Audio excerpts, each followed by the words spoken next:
大家好，我是彩虹，今天给大家分享一个非常好吃的红枣核桃糕，微甜不腻，枣香核桃酥，超级好吃哦。200克去核的红枣倒入到破壁机里，加入适量水，按果汁键打成泥，一次打不下，分2次来打。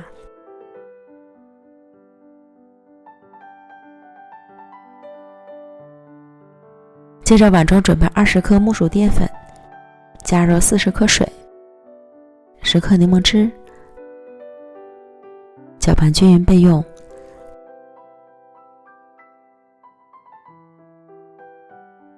将打好的枣泥倒入到不粘锅里，加入130克麦芽糖，麦芽糖提前用开水烫一会儿，就很容易倒出来了。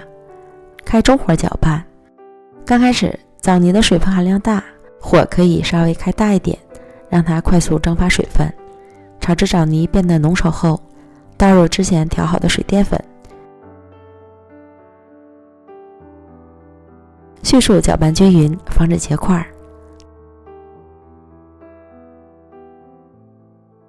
再加入30克黄油，转小火继续搅拌。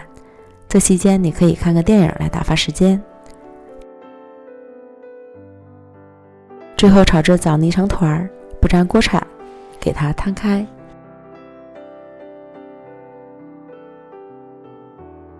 倒入130克熟的核桃仁，翻拌均匀，使枣泥将核桃仁都包裹起来。成团后出锅，铺一张硅油纸，开始整形。先按一按，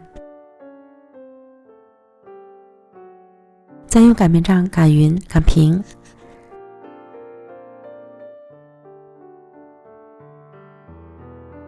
整形完之后静置晾凉，现在已经凉透了，按自己喜欢的形状大小切成块就可以开吃了。这样我们的红枣核桃糕就做好了，吃起来软糯还有点 Q 弹，又不会粘牙，微甜不腻，枣香核桃酥越嚼越香。家里正好还有糯米纸，包起来储存，多做一点馈赠亲友也非常不错哦。小贴士，木薯淀粉也可以换成玉米淀粉，只是成品的口感不会有那么 Q。柠檬汁用的是新鲜的柠檬汁，可以改变淀粉的红化作用，更能使做好的核桃糕味道丰富，不会甜腻。